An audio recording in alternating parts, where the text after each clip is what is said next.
In this video, we're going to continue where we left off, and we're going to do the next 5 journal entries. So we ended with ABC Company purchased equipment in cash, and our general journal looks like that. These are the 5 journal entries, and we also posted some of these to the general ledger.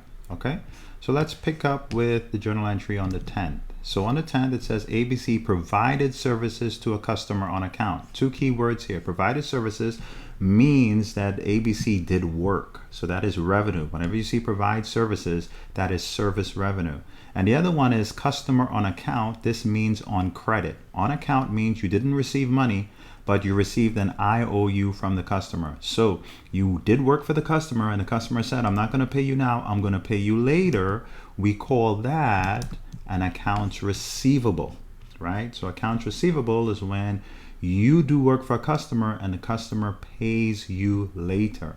Accounts payable is the opposite. It's when someone does something for you or you buy goods and you decide to pay later. So if you're being paid later, that's accounts receivable. If you have to pay later, that's accounts payable. So in this case, what's happening, right? We do work. Whenever you provide services, service revenue is going to go up. And the provide service revenue is going to go up, and your now owed money, so accounts receivable, is also going to go up. So accounts receivable is going up because the amount that's owed to you is increasing, so accounts receivable is going to go up. Service revenue is going up because you're doing work, all right? And how do we increase service revenue? It's a credit. How do we increase accounts receivable? It's a debit, all right?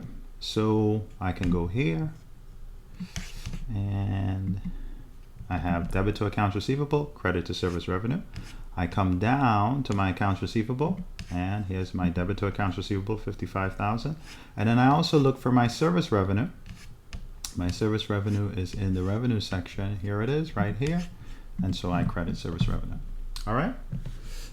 So the next one is ABC purchased 12 months of insurance, assumed from January 1 to December 31st. So the insurance is going to last for 12 months.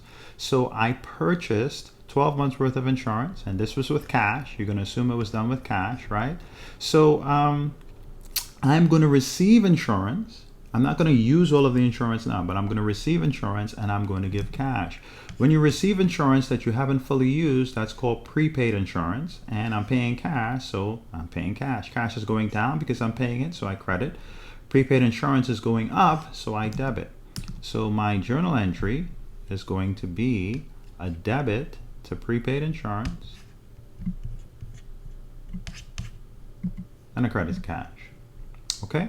I'm going to come down, I'm going to look for prepaid insurance, which is here, and I'm going to put that on the debit side.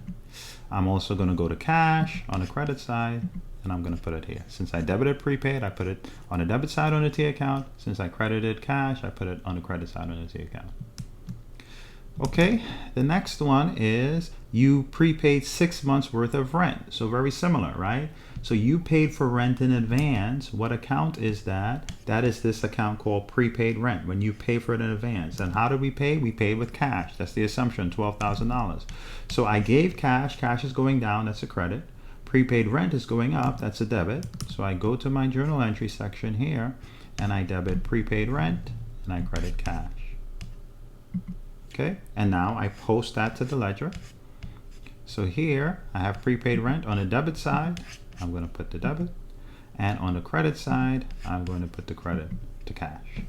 All right, very simple. And since all these entries are 2-line entries, you must have a debit on one side and a credit on the other side. So if you're debiting something, then the other thing has to be a credit. Okay, so now ABC purchase office supplies with cash. So very similar, right? I have office supplies, I buy office supplies, and I give cash. All right, so office supplies is an asset. Supplies is the same thing as office supplies is going up. So that's going to be a debit. And cash is going down. That's going to be a credit. So when you have journal entries, try to do the cash part first, and then you can back into what the other side is, right?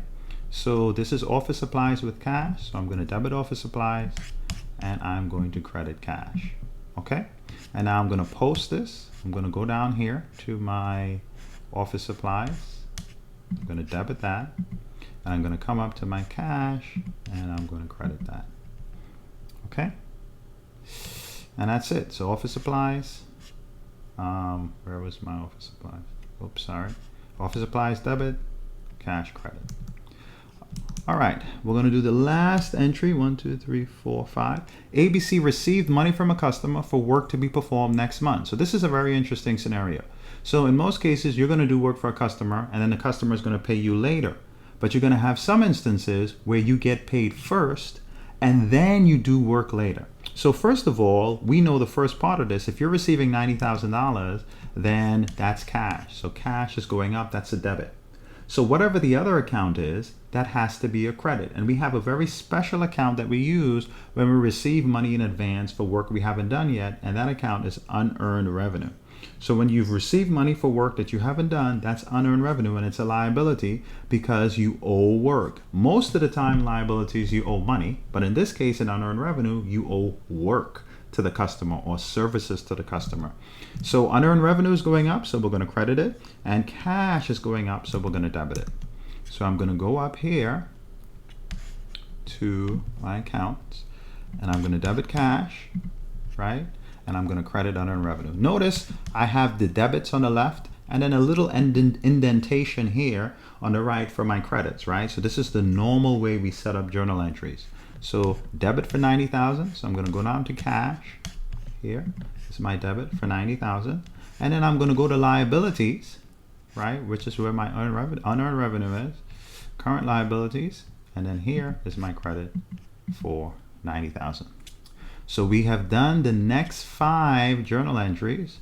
1, 2, 3, 4, 5. So that's that section.